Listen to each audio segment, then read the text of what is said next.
Aussie tech stocks are now officially the cheapest in the world. After relentless selling over the last couple of years, the big question now is simple.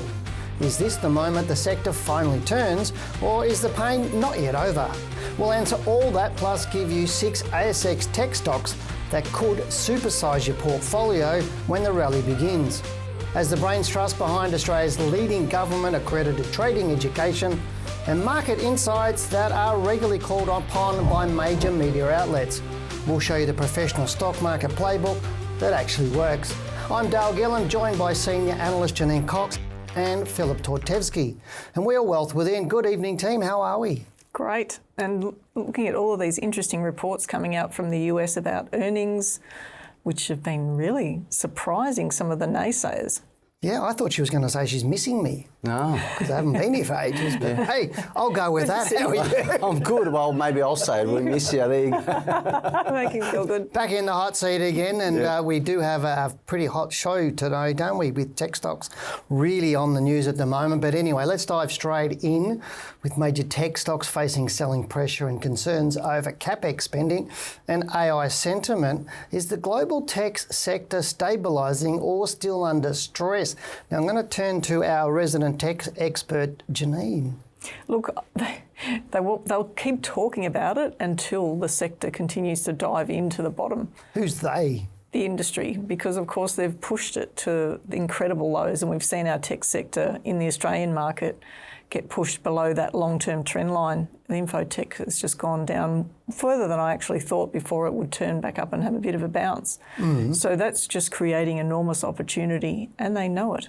Well, if tech's about, 3% of our market, roughly. We know in the S&P 500 in the US, tech is more like 30-something%.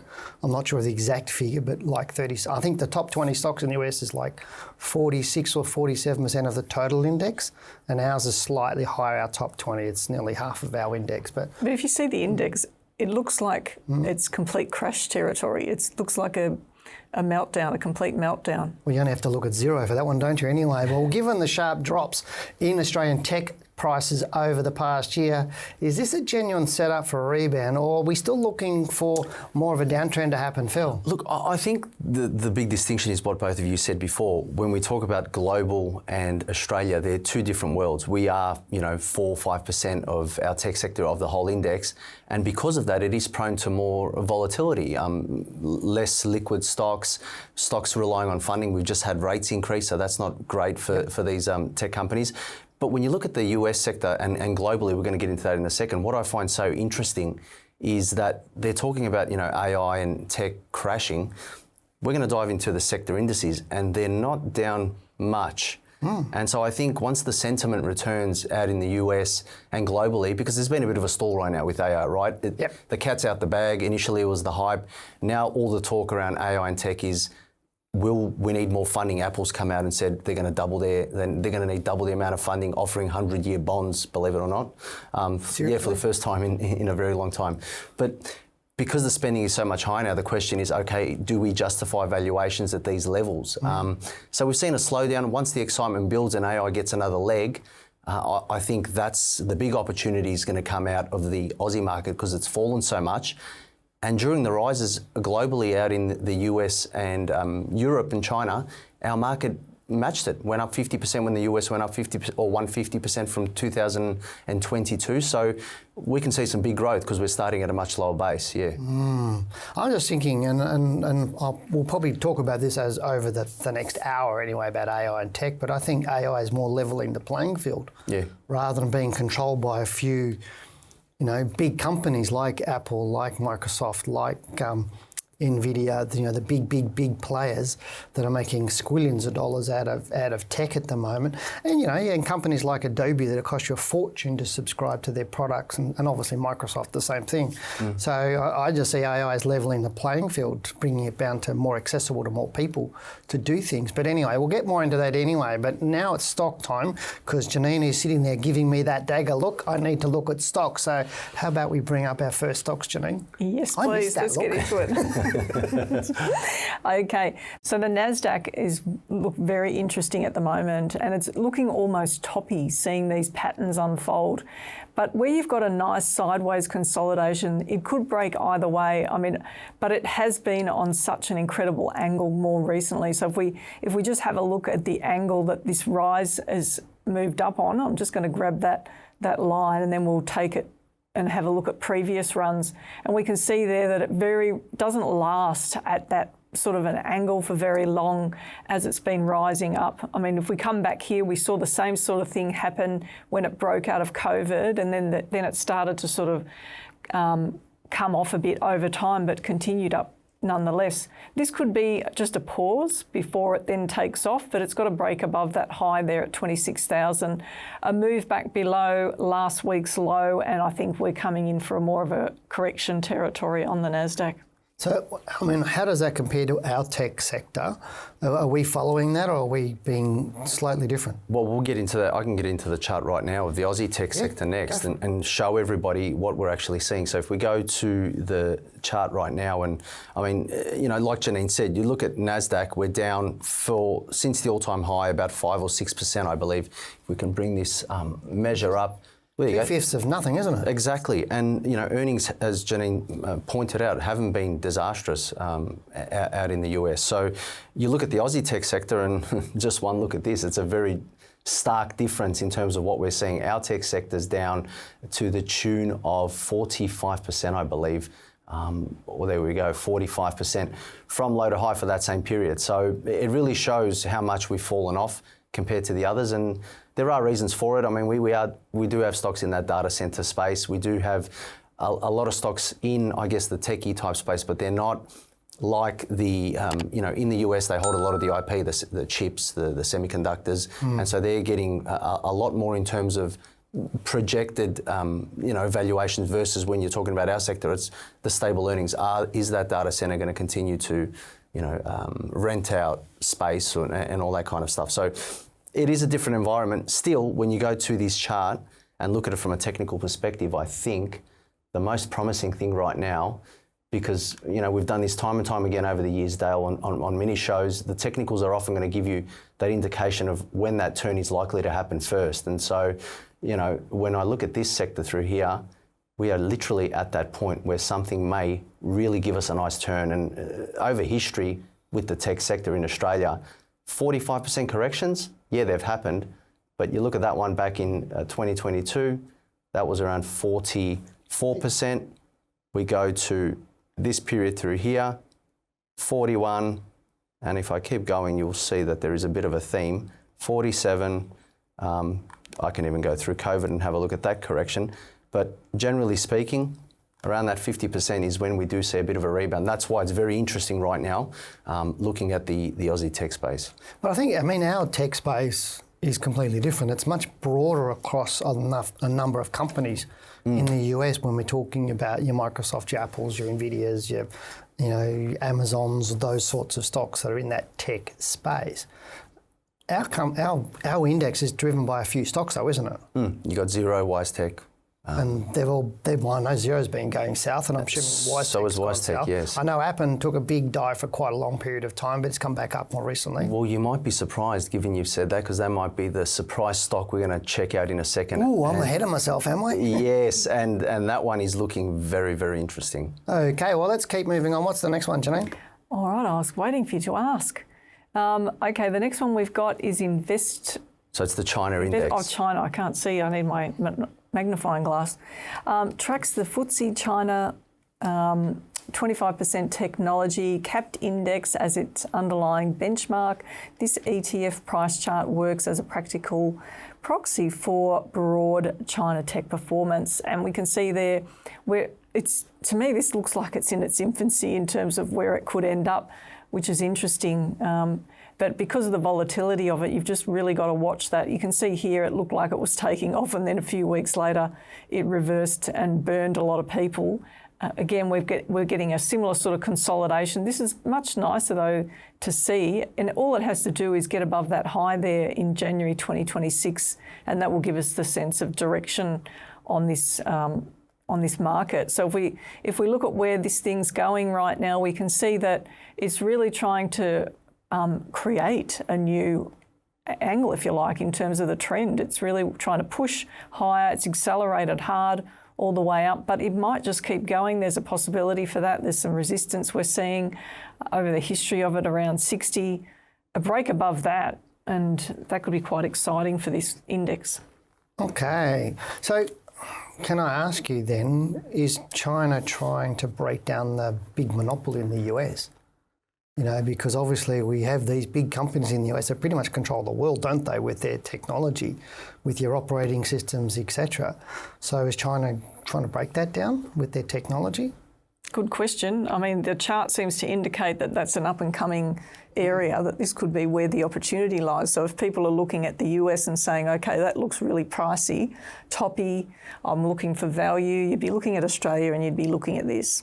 Yeah, and I know you'd be looking at Japan as well, as we've discussed last week or a few weeks ago. We did a show on Japan. Obviously, Japan's into technology as well, so I'd be looking there. So have we got any stocks now, Phil? We're about to get into a stock, but I just wanted to get into the European tech sector next, just to give everyone a broad view on what is really happening in the tech space, because there's really all the articles have been tech sell-off, tech meltdown, tech crash. And we're going to get into Europe in a second if we just get to that chart.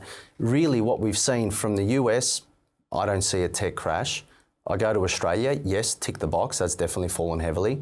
I look at China, that's actually rising. And now I go to Europe, similar story. I mean, for me, for a crash to be thrown out there, you want to see a market falling at least 20 to 30%.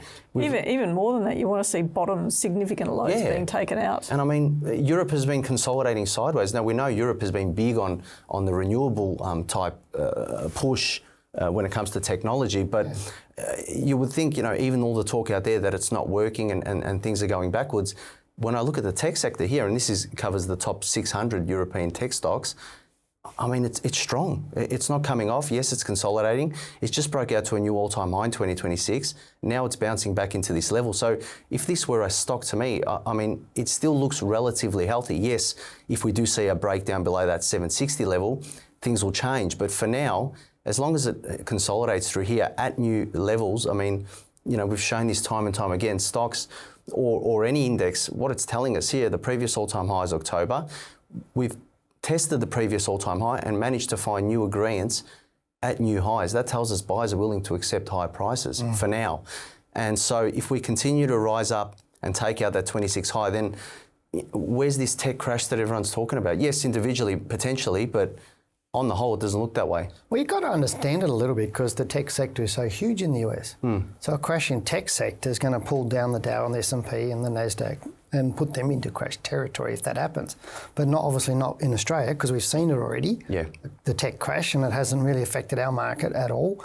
But obviously Europe is another one and obviously China's another one. How big is the tech sector there and how much is it going to affect their market? So I understand the Americans being worried about it if tech crash, but does the rest of the world need to be worried about it? That's probably a good question to answer.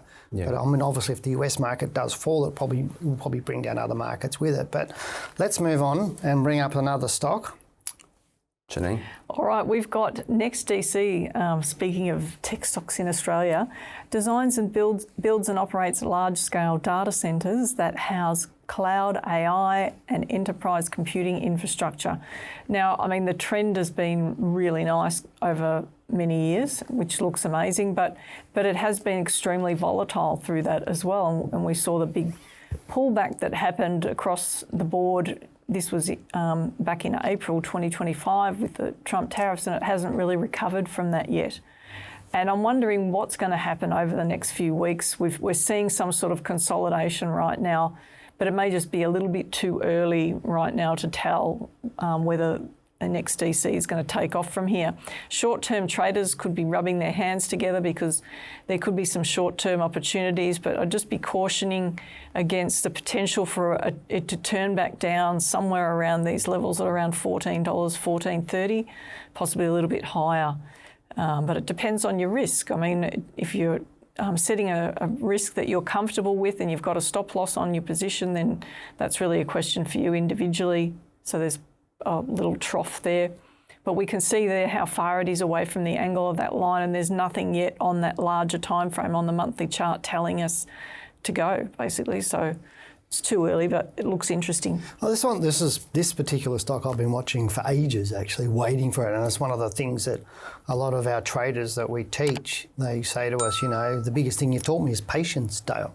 I wait for some of these great stocks to turn. And so I think I've been waiting for this one for about 3 months. And still too early, I agree with Janine, but I do like it. And it's one that I probably will put into my portfolio when it does trigger. You got any words on it? Yeah, I mean, for me, when I look at, and we go back to that chart, when I look at what's happening, even in this tech space and more broadly on the ASX, I remember you went out and did an interview with Tika talking about how selectivity is the most important thing in 2026. We've mentioned it as well, but to me, when you look at the way this price is moving, for any trader, you're looking for growth, and if growth happens quick, that's even better, right? It's yippee yahoo. Right. And so, and I've been speaking to students over the last couple of months, as you know, more and more, and these are the conversations we're having. They're saying, well, yes, patience is one aspect of getting in at the right time.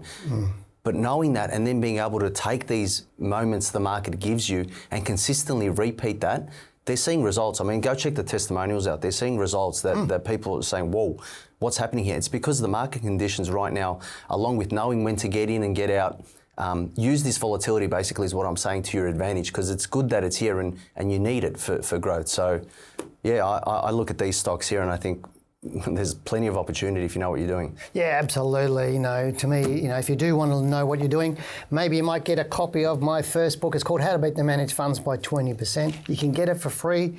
You've just got to pay the shipping. The link to get your copy of my book is in the description below, but it'll teach you how to do buying, selling, portfolio management, what stocks to find, narrow down, the time you take to manage your portfolio and get better returns. As I said, the link's in the description down below, but that does wrap up our first round of stocks, and we have more amazing stocks, including we're going to have a look at Coles and a few other good stocks shortly. But right now is our trending topic time, and Janine, I know I had a bit of a read of it. It's pretty exciting. When a broker issues a rare sell call on an ASX stock, the headline often grabs your attention. So should you blindly follow what the broker says and take a profit? Before we answer that, there's one stock that most investors will have held in their portfolios at some stage, and that's Wesfarmers. I don't think it needs any introduction. No.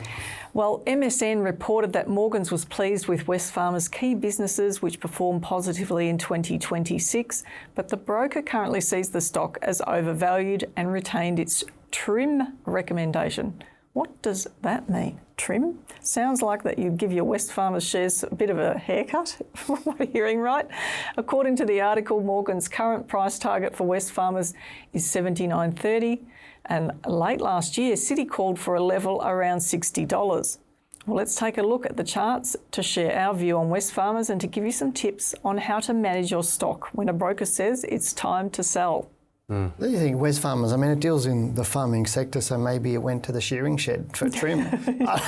Should you be preparing to buy when a broker says sell? Or, No, I'm actually, when a broker tells me to sell, I'm actually looking the opposite. Because often, they're not, the brokers aren't there to make you money. They're really not.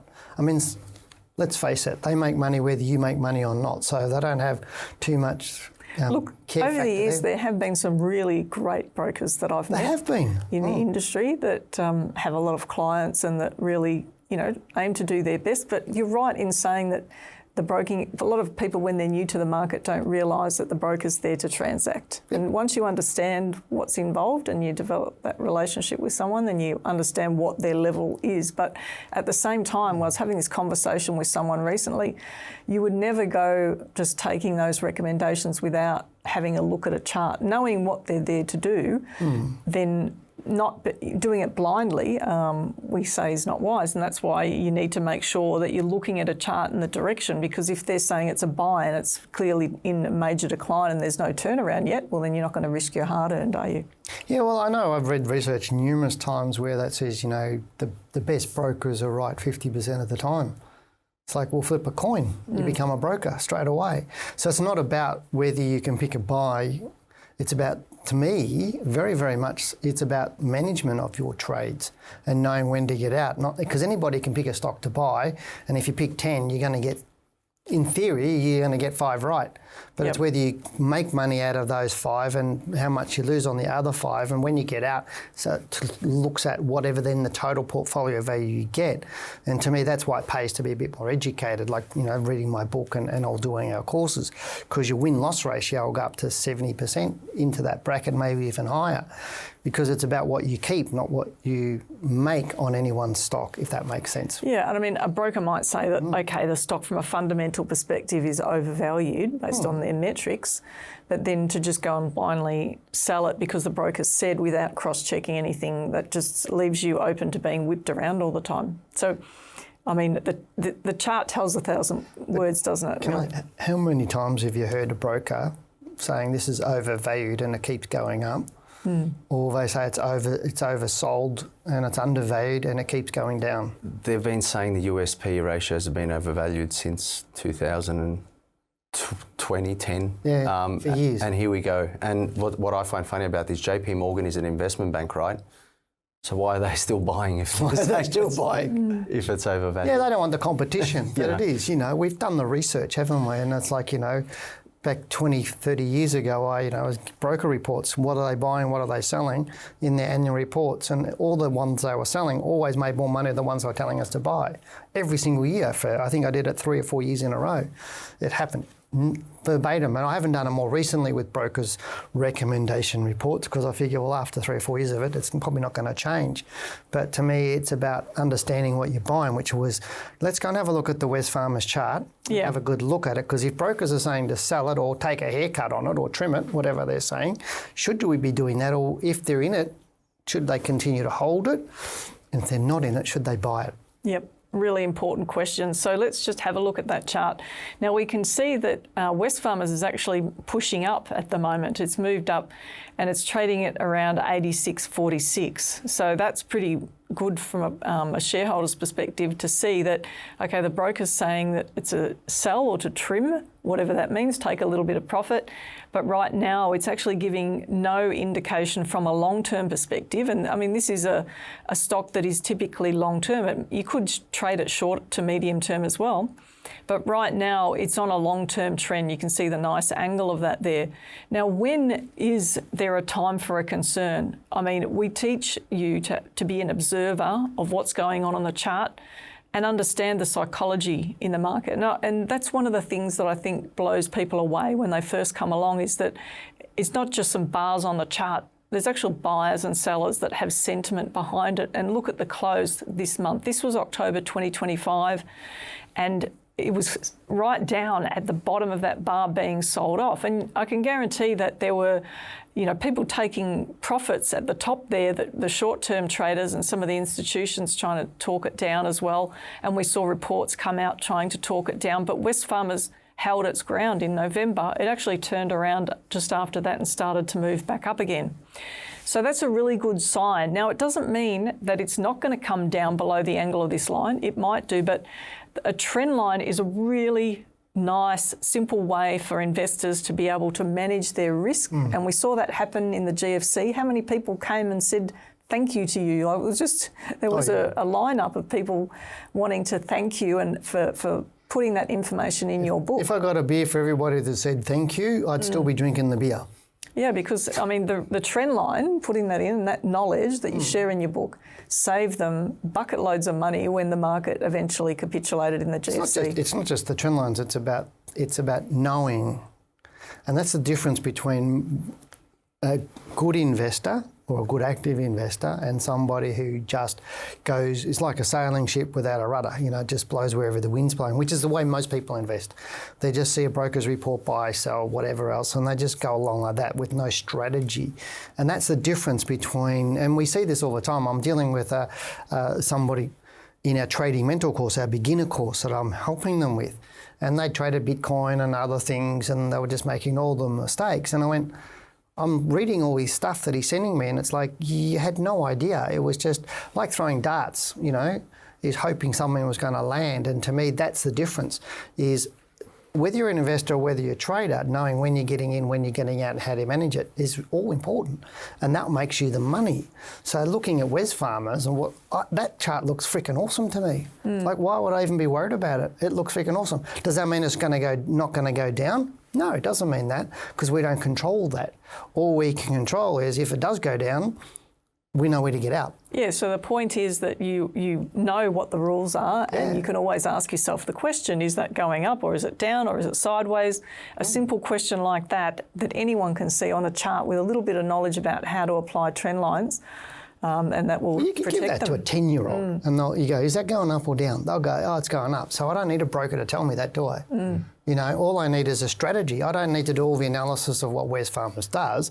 I'll go, if it does this, I'm out. If it does that, I'm staying in or I'm getting in. That's all I need to understand.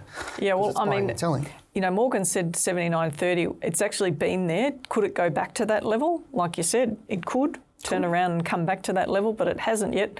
Could they talk it down in this AI-driven world? If a few brokers got behind it, you know, anything's possible, isn't it? Well, it is, but I think they'd be buying it. I mean, and I don't know. I'm going to get your opinion, both of you. I think it's going to go through $100. I think it's going to head to $100 too. However, if it goes below last month's bar, that's that blue bar, because that was real. It was a turnaround point. However, pick a side. It is, however, I think it's going to go up over time. You know, if the market's going to continue to rise, Wesfarmers will continue to go up. Yep. But if it does take out that low of 79.49, then I think we're going down much further. Let me go down into percentages then. Out of 100%, what's the percentage of it rising and what's the percentage of it falling? I'd say right now, given the way that it's unfolding, probably 80% chance that it'll keep following the angle of that line up. It's all about the close though, isn't it? Right, what are you at? It's going to the all-time high. There, and then I think that's where traders need to have a think about, you know, what comes next. But right now, it's really shown it's popped out, and that's the thing, right? Like you said, we can sit here till tomorrow hypothesizing, where do we think, you know, one way or the other. But the key in all of this is with the skill set, knowing and following that stock day in day out, taking the new information and saying, okay, that's the move. That's the best probability scenario today.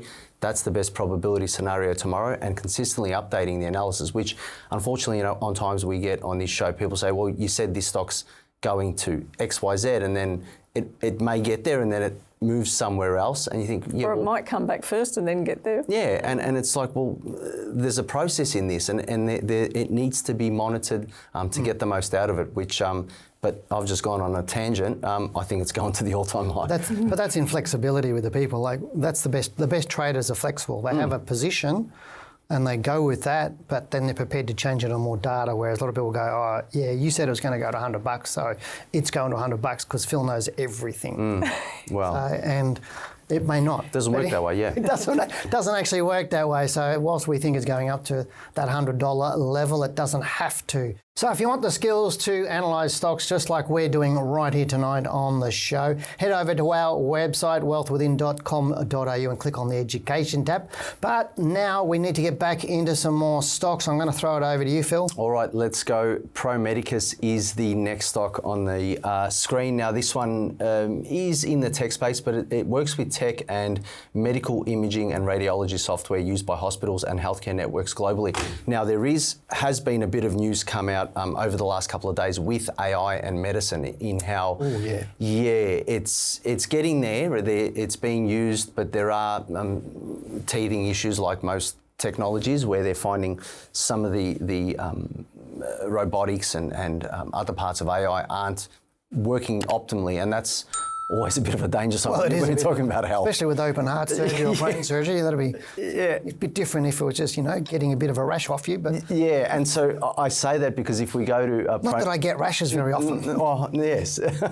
But when we go back to Pro Medicus, given it is directly in that space, we've seen a real fall off for this stock. But if we were to take all that away and just focus on that monthly chart, what's very evident, and we've shown this time and time again, stocks that reach that euphoric type phase very oftentimes come back and snap back just as fast to move to that sustained gradient of rise. We've seen it with Drone Shield, we've seen it with EOS, we've seen it with plenty of stocks, and this is why this stock now starts to become one of those that is on the watch front, because really the sustainable rate of rise for Pro Medicus is somewhere around here, around that $112, $120 level. So right now, I think it's time to start watching. It may very well be the end for this run, because we're talking about a correction of almost, I think this one might be 50%. 50%. There you go, 50% discount. So that is an important level to be monitoring, and right now it is the time to watch it.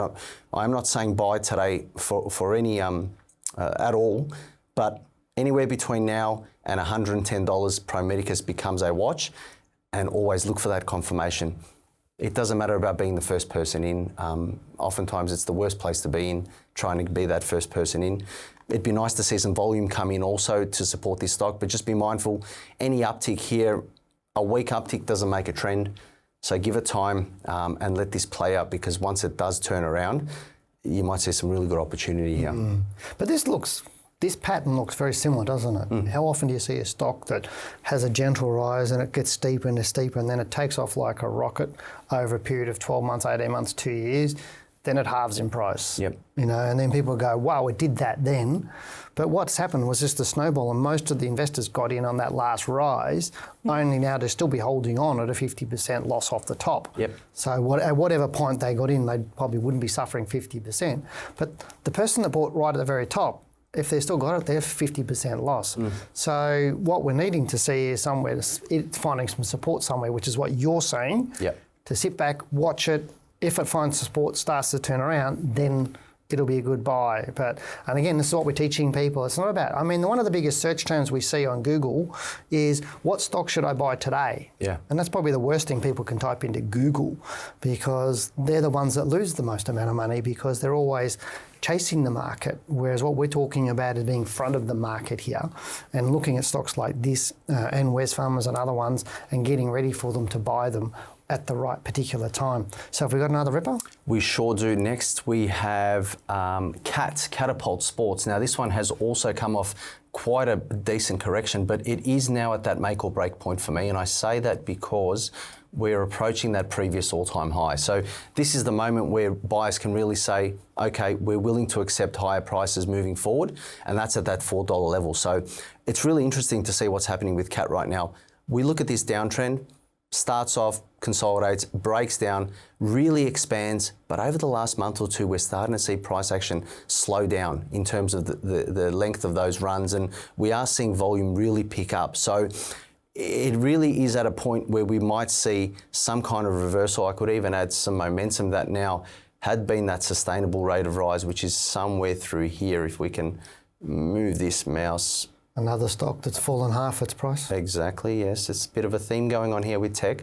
And look at that, really marrying onto that sustainable rate of rise. So I think if not here, there is a real potential that if it does continue on lower, that there's another level around that $253. But this will be the real test in terms of whether or not the next leg, and that's the point also, knowing how these corrections unfold really set you up for what to expect next. We often see people saying, oh, I want to buy because it's cheap. Yeah, but so what? Where's it going to next? Yeah. You've forgotten to answer the most important part, because that's going to allow you to dictate your risk-reward setup, whether it's worth your time to put your money in play. And if all you ever did as a trader, and I've seen this so many times with new people come to us, is you find opportunities that you risk way less than the opportunity provides you by asking that question, where to next? Yes. And if all you were was an average 50-50 trader, coin flip, as you say, well, you're going to be profitable, right? Yeah, you will be, because you know when to get out. Your losses will be short, your profits will be long. And these are those moments, being able to identify where it should reverse, and if it does do that, what that means for what comes next. Yeah, I mean, I had one of our team that people speak to on the phone about our courses. He talked to me the other day and he goes, oh, I've got this guy, he said he's 65% right on his trades. And, and he was telling me he knows how to trade. And I go, well, then why is he ringing you? And he goes, well, what do you mean? And I said, which means what's happening is, and we've all dealt with people like this, he'll be getting some profit and selling out. right? But then in losses, he'll have a bigger hit on losses. And I actually did a little bit of a math calculation. I said, if he got 9 out of 10 right and 1 out of 10 wrong, and that 1 out of 10 wrong cost him, 50%, he lost 50% on, and he made 10% on the other 9, his profit is very low. But if I did 50% win-loss ratio and kept my profits, I was 5 times more profitable. So it's not about some of that stuff. People are going, I'm getting these little rises and I'm making some money. It's about what you keep in your bank account is important. And that mentor, the beginner course person I'm dealing with at the moment, he said to me, Dale, he said, in your books and your course, you talk about trading less and making more money. And he said, now I can see exactly how I can do that, because I really believe now that I can actually do less trading and make my job easier, but make far more money than I was before as a trader trading Bitcoin and other things, because he was doing the same things. And so we can see it. And I've said to him, I know where you're going to be in 12 months' time. You're going to be a very, very profitable trader. But a lot of people can't see that, can they? No. And it is that question, being able to really not just answer, but systematically dissect where are we likely to go to next. It makes all the world of difference. And if you're asking those questions, then, go check the website out. I mean, that's the best I can say. And you don't need to be Einstein or a rocket scientist or whatever else. And we have so many different people do it. And I know Janine, she's been mentoring people almost as long as me, because I mentored Janine. So I have to be in front a little bit, don't I? But would you like to talk about another stock? I would love to. All right, let's go and have a look at Megaport Limited. Now, this one is one of the most interesting stocks on the market in terms of its volatility and in terms of its pattern as well. Trying to dissect this, I was talking to someone about it from one of our advanced traders the other week, and just thinking about where this is in the big picture is really important. And often people don't understand why that's important, because it determines whether you're going to get a decent rise out of it. It can determine whether you're going to trade short or medium term on this stock. We can see that there's massive amount of resistance from here, and it plunged from that main resistance line 76%. From the all-time high, it's been down probably about 90% when it's fallen. So we know what the worst case scenario is for Megaport, but in terms of it's 82% overall. But it's not to say that this stock could take that out at some point. You can't rule that out completely. Although at the moment, we have to look best and worst case scenarios and always be thinking about, even though it could take off, what's the risk to the downside? Where's the worst case? Now, where's the best case? So we can see here it's got a number of hurdles, and this is where it gets interesting, a stock coming back to the angle of the trend, and then you've got to find a good set of rules to get into it. That's really the bottom line. And I think to your comments before about, some of those traders that they don't know, they come to us because they don't know how to analyse what to do next. That's really the point. They don't know what's in the white space, or how that white space on that right-hand side of the chart's going to unfold. So they don't have a proper exit strategy if they're in profit, and they don't have a proper exit strategy if they're in a losing situation. And they're the two. Some of them have watched what we do on the show and think that that's what we do, which is totally not. It doesn't show, even a tenth of what we do. But they watch that and then they try to apply it and then decide whether it works. Unless you're a student or graduate of ours, you don't know what we're doing on this show when we're looking at charts. It's simple, because we're not even scratching the surface here. We're using our brain to look at a chart and looking at it in the moment. That's what we're actually doing. And so we're using all our knowledge and all our years of experience, but we're not putting it on the chart. And a lot of people, I know, I've seen a few comments going, that's really basic technical analysis. Yeah, it is, because we have a lot of beginners watching the show. But our comments come from 20, 30 years of experience and reading what's in that chart. And I know for myself, I just look at a chart and everything just jumps off it. Regardless of any tools on it, it just jumps off. And I know it's the same with you guys as well, because we've been looking at thousands and thousands and thousands of charts and done the work. But it doesn't have to be hard. And I think a lot of people, I was only reading the other day again, the mistakes people make. And it brought up number one is, Dunning-Kruger effect. The people with the least amount of knowledge think they have the most amount of knowledge, and the ones with the most amount think they have the least amount, And so what we're seeing is a lot of people who are trading the market thinking they're traders, who are a 1 out of 10 compared to us being a 10 out of 10. But they think they're bulletproof, don't they? And they're making all these really basic mistakes. I agree. So how about have we got another stock? We sure do, yep. Weebit Nano is the next one, yes. Now this one is quite interesting. I like the fact that Weebit really has turned the corner for me, and I'll bring up the monthly chart. Obviously it is in an interesting space, memory technology for use in semiconductors and advanced chips. Now what I really like about this, just keeping it top level, this stock has spent more time rising than falling. It started falling back in 2011, found a base down in 2014, and really, although it's been quite choppy, so this isn't one for, I guess, your novice that isn't willing to accept a heightened level of volatility, because this jumps up and down a lot, month per month. So be prepared for moves. Don't get in the tech sector in Australia if you don't want volatility. That's right. If you're not ready to see big moves on your platform day in, day out, I mean, 70% a month, that's huge. And we have seen the stock really bounce out of that huge basing pattern, start up, give us a nice little run to those previous levels around $8. So $8 really is the test level for me now, between $8 and $9. We've had a nice pullback. The pullback has held into those new levels. I'll mark it with rather than just put everything out from my brain onto the screen, but this is a crucial level here that it held at 188, bounced off there. That was resistance for the stock for a long time. We do have a new base level that I think the stock is really now starting to support. So really when we see this stock move up in steps the way it's going, it's quite bullish. As long as it holds 411, I'll keep it simple and starts rising. Watch for $8 or $9 because that's where it's likely to head to next. Wow. I like this stock. So we got one more to go? Yes. We do. Is that the exciting one that I've been waiting for? This is the one you've been talking for quite a while, and I've been talking about this one for a long time, haven't I? It's a drum roll moment. Okay, you can have it, Janine. All right. Now, just take a look at this chart. And this is interesting, isn't it, Dale, from your perspective, because you loved it when it was going through this tear and rising really strongly, and then it just plummeted after that, and we couldn't understand why it had gone so low at such depths. Now it's actually trawling along the bottom. These are these accumulation moments that we look for to see whether the big money is coming back in and how resilient is it. And these pullbacks are really telling us a lot about that.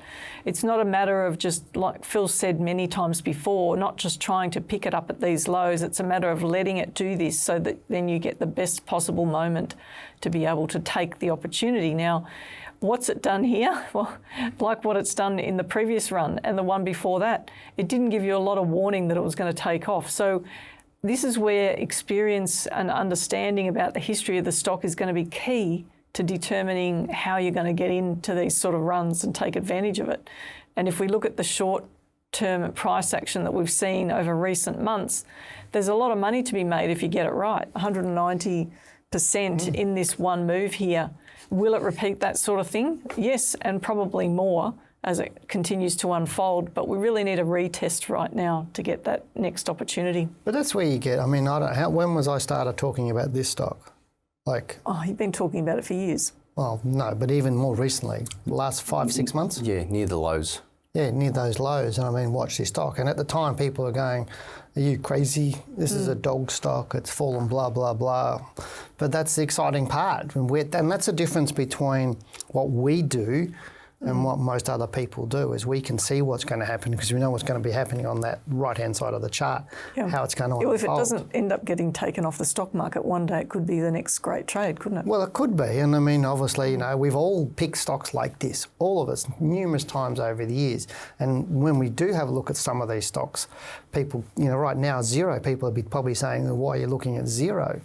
You know, because it's been tanking and some of those other stocks that have tanked heavily in this sector. But again, it's about knowing how stocks unfold and support levels where they're going to find high probability of finding support and how they're going to unfold after all of that. Could it be a $10 stock? Yeah. Absolutely, it could be. And can I also add, knowing the environment that you're in, it's so important. You know, if you're in late stage bull market environment, just trying to pick trending stocks, because I've also seen comments, well, why, you know, this stock's falling, why don't you pick a stock that's trending? Well, sometimes those trending stocks in late stage bull markets are the most risky. Yes. Because you're about to get in right before the what's the word in magic? The floor comes out of your bed.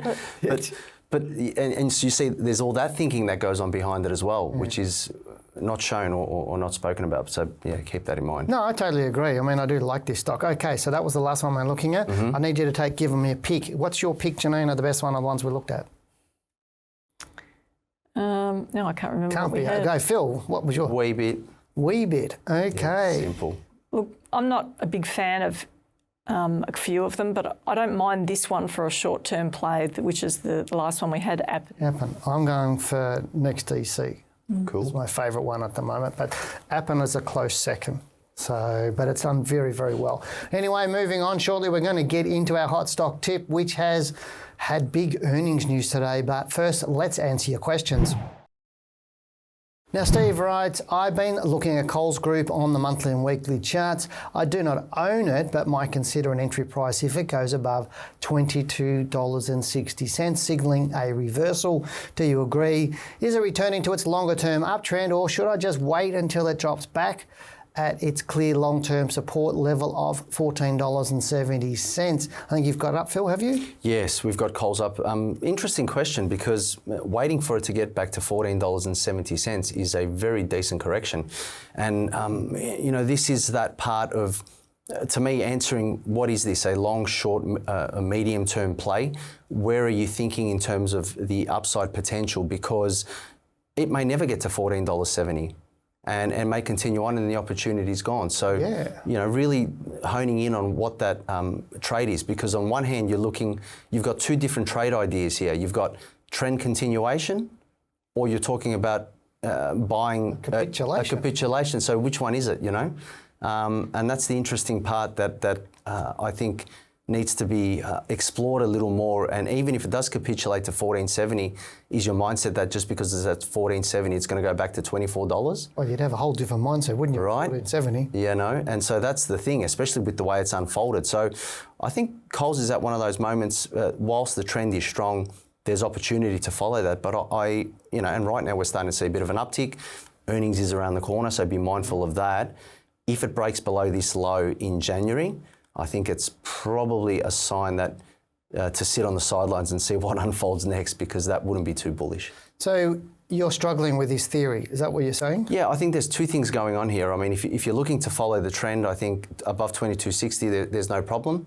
But then I ask the question, is it a short, medium or long-term play? Because now you're approaching the all-time high. So is that risk-reward right for you at those levels? I'm not sure it is above 22.60. The second alternative is, if it is in a strong bull trend, it may never get to 14.70, and then what kind of opportunity are you looking for then? Because that completely changes the scenario. So I think a bit more clarity on what you're looking for here, because they're two opposite spectrum type. And I think if it was a tech stock, it'd probably be a little bit clearer, because tech stock could fall that far quickly, but not Coles. Have you got any thoughts on it, Janine? I just think it looks a bit toppy in terms of, I can understand where you're coming from in thinking, what if it comes back to those sort of levels? It's not out of the question to think Coles couldn't come back to $19 or somewhere like that. But what are you going to do? And that's the thing. I guess it's the question you've got to set yourself up to ask. If it does fall away, are you going to just sit there and wait? And what if it finds support there and then starts moving back up and produces a really nice entry opportunity? Are you going to then miss it because you're then waiting for it to come back to the next level? Any trader will have gone through that process of analysing these sort of things, but this is where history tells you the answer anyway. So you can look on lots of stocks and just see what happens when these sort of moves unfold. And that's what we spent lots of time doing, for years. And even hand charting all of the stocks, which was a crazy thing to do, but it teaches a lot.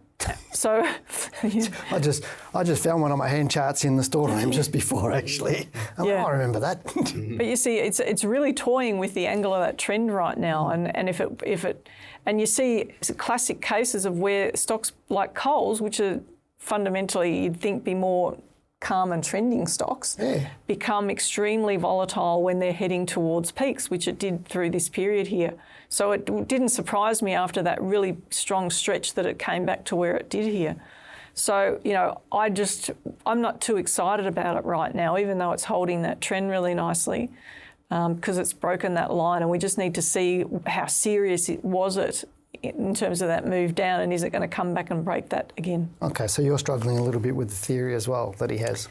Yeah, in terms of why he's thinking, maybe a broker's made a call that it's going to come back to that level, because we've seen lots of outlandish calls over the last few months. Well, yes, and we don't listen to brokers, do we, anyway? But if you want to send us an email, send an email to info@wealthwithin.com.au and we'll answer it on next week's show.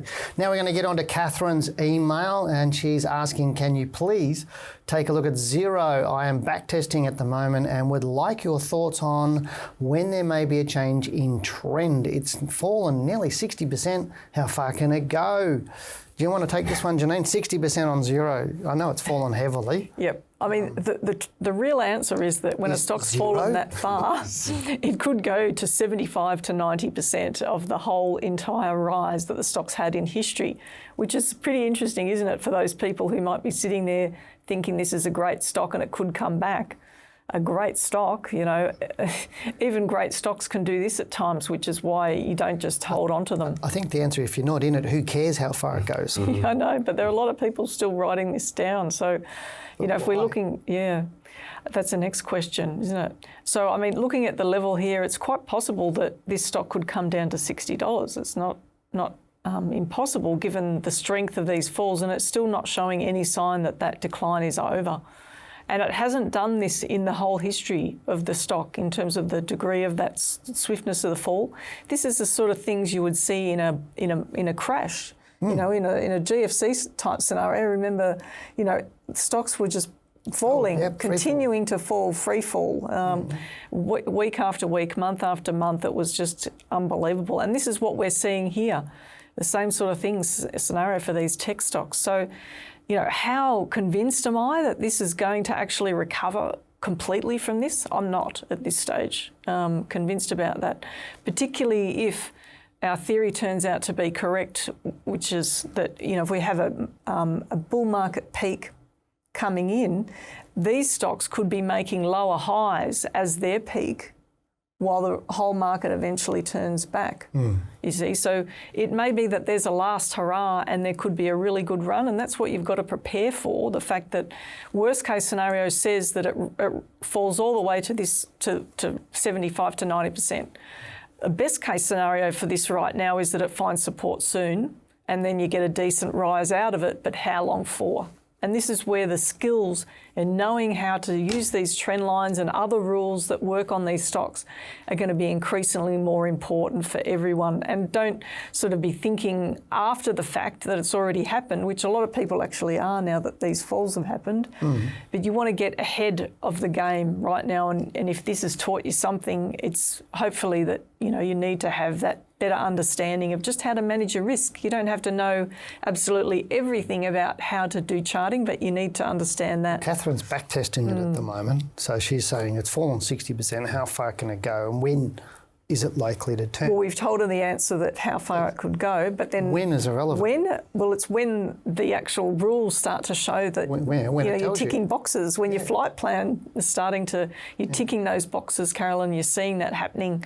So it's patience really is the key, isn't it, right now? Well, it is. I mean, obviously, when we have advanced techniques that we teach in our advanced course, that all three of us can work it out roughly when, and we're not going to be able to do that just with a visual look at the chart unless we've done the work. But when is an interesting thing. We're going to wait for price, time and pattern to really come together, and at the right moment it's still falling. It's going to keep falling until it doesn't anymore. And so, you know, your back testing is supposed to be very sterile and looking at what's happening based on a set of rules that you have for that. So keep it simple, but again, just patience, because eventually it will turn around, and as Janine said, it may turn around and then, you know, move back up, and then when the whole market does peak, it may be doing a lower peak and turn down with the market. But anyway, Kieran is our next email, and he writes, given that the next 18-year market cycle low is due in the coming years, I was wondering if you have any insights into whether real estate will also be affected along with the share market fall. I am a previous student and have grown a substantial portfolio and use some of the funds to purchase an investment property. I want to know how the housing market will respond to the future low, as it may be a more opportunist time to buy. That's a really interesting question, isn't it? And I know we pose this back with the GFC and earlier, because it's like back in the 80s and 90s, you had this beautiful economic clock. That, would go tick, tick, tick, tick, it'll be property, tick, tick, tick, tick, it'll be shares, tick, tick, tick, it'll be bonds. And it was really nice. Since sort of the 2000s, well, you might as well almost throw the clock out because everything just merged into one. Because with the GFC, we both saw property and shares fall at the same time. And that was not necessarily congruent with the economic clock. Right now, as Rod North and I did a session for talkingwealth.com. When we talk about the economic clock, we did it a couple of weeks ago. So if you're talkingwealth.com subscriber, go and check out the video. We're talking about what's happening in 2026 and we talk about this. But it's an interesting thing. If shares are going down, in theory, property doesn't, does it? You and I should do a podcast about this because we did a presentation on this before the GFC where we were talking about the number of massive two stories that were being built, houses and what was going on with the urban sprawl, and it was all signs of what was to come. But I mean, the best thing that you can do is actually go to the data. So go back and look at the median house price in certain areas or in Melbourne or wherever you want to look, gather different sets of data and have a look at what happened over time. And I've given you some of the research before on what's happened with the RBA and in terms of them tracking and chasing, which means that then they're too late to the party often and they're still cutting at the bottom and they're still rising, increasing the cash rate after the peak. We've seen that happen before. So you'll be an observer of this next cycle to see how right they get that part, but that's also a good indicator of what's going on as well. I think the difference nowadays and what it used to be, let's pre-millennial, is nowadays the government likes to do quantitative easing and throw money at everything. They just keep printing more money, which we saw in the GFC, we saw it with COVID, excess borrowings, pushing it into the market to try and stimulate housing. So that's what they try and do when the market's crashing. Whereas prior to that, they sort of let the S hit the fan a bit and things just kept moving along. But Kieran, I think your answer is going to be what Janine said, but also I think it's going to be, well, what are they doing with interest rates? And what is the government spending money on? So you've got the skills to exit your portfolio anyway, and whether you buy property or not, that's your choice.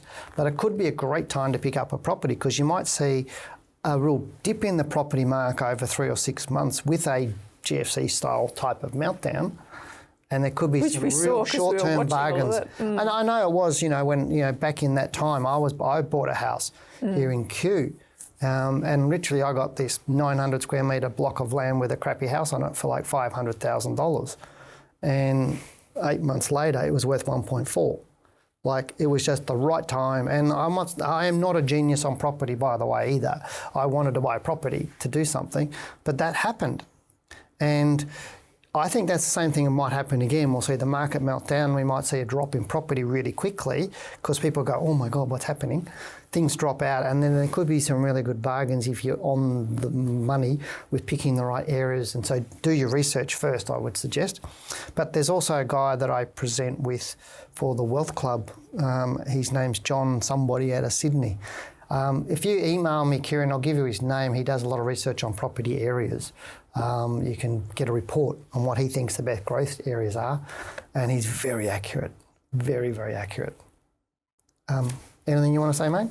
I've stopped trying to predict the housing market for the last 10 years. I mean, like you said, there's been so much intervention right now, and we do have this whole population aspect of things that, and I know when they talk about the property, the 18-year cycle, there are some prominent people out there that talk about it. Remember, the US is different to Australia. The conditions are different, so that's all I'll say on that.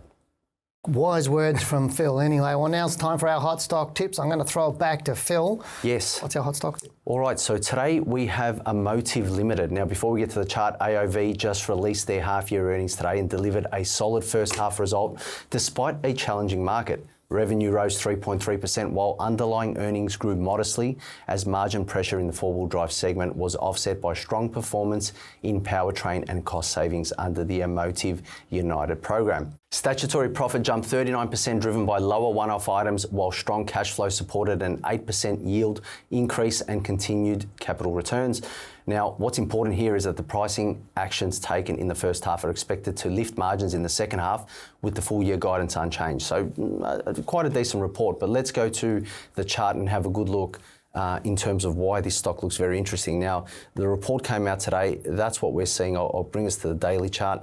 I believe this is, this is yesterday's. Well, my stuff has updated, so I'm not going to brag, but it is holding up a little better than what we're seeing right now with this stock. And I just want to bring things to the monthly chart because we've been seeing this huge consolidation for AOV. The report is good, looks like full year is going to be met, and we're at that crucial level at $7.26. Such an important level where we've seen good runs in the past, 2020, 22, 25, even going back to 2016. So I think right now, whilst we're still gradually finding a bit of a base, I love the fact that we've seen some strong buying come in.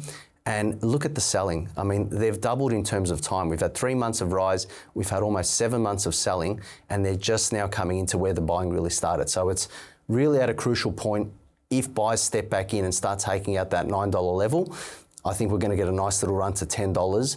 And if $10 breaks, watch that $12, $13 level, because this one, with all this consolidation, if the news can get good and it break out into a trending story again, this could go for a real decent run.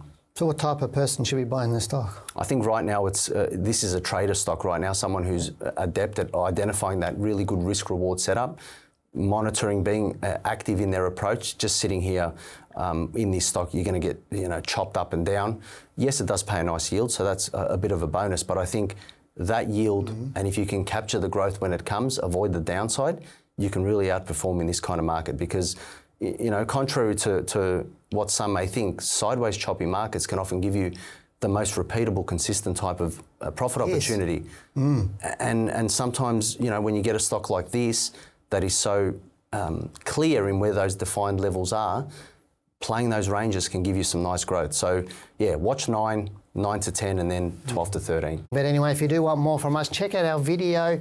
Commodities are crashing by the dip on 10 ASX stocks.